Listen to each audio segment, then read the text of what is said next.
All right, take two. Let's welcome Yaseen.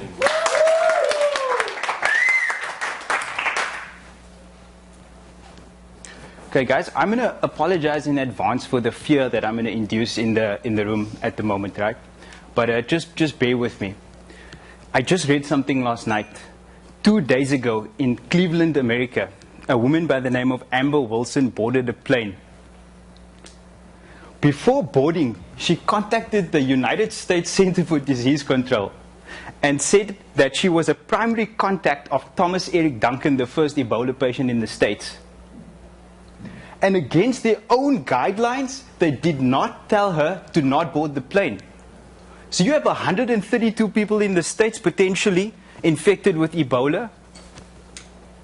And guess what? Suddenly, Africa's healthcare failure is yours.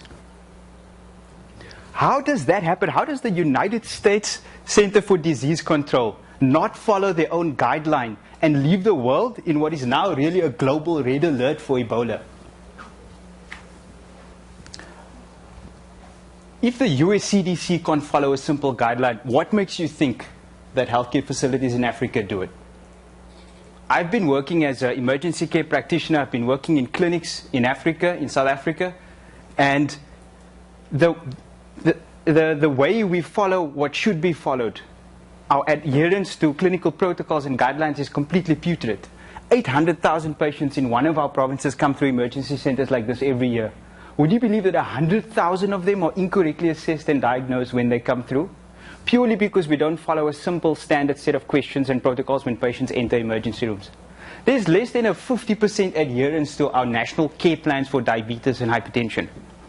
It's not that we don't know what to do, it's that we don't apply our knowledge. And it's a question of two things. Either it's access to the information that you need, or a failure of adherence. I assume in the States it was adherence. In Africa it was probably access. So we experienced this problem about 3 years ago, and myself and some colleagues decided to do something about it. And we realized that the only way forward was to involve everybody at stake. So we worked in ERs and we realized that we weren't following our own emergency medicine guidelines. And we met with our professors. And we roped in a technology university. And we had designers, developers, all work on creating solutions by us for us. Figuring out what exactly the health information needs on the ground are for local healthcare workers and how we actually package them in mobile applications to be able to allow our healthcare workers to provide safe and effective care on the ground where we need it. And out of this, a really beautiful approach was born to technology development, which involves openness, collaboration, and a very aggressive look at the context to develop mobile apps to support local healthcare processes. And we have the Open Medicine Project, which is running for about 2.5 years now, and we've got a number of partners. We deal with a number of projects, and our pure focus is to create mobile applications which support and capacitate healthcare workers in various contexts. And we do so using collaboration and openness. This is just an example of some of the solutions we've developed. What the solutions basically do, they address that issue of access and adherence. So either we connect local content producers to be able to disseminate information to mobile apps, or we create certain electronic checklists which allow healthcare workers to perform tasks very easily.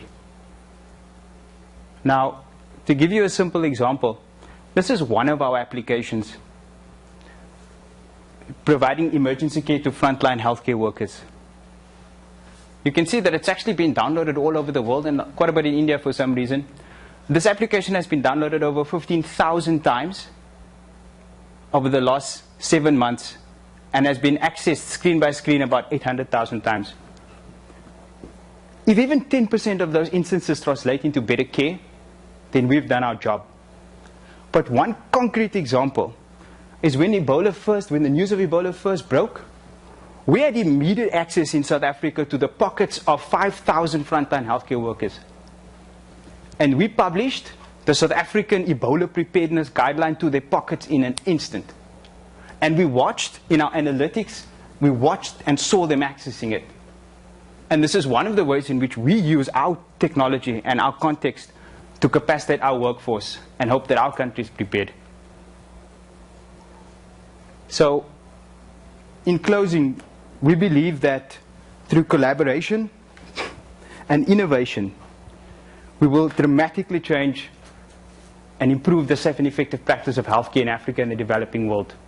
And we believe that mobile technology, in its capacity to support human beings with tasks, in its capacity to connect human beings to each other, and in its capacity to share information, will fundamentally rewrite the way we practice healthcare.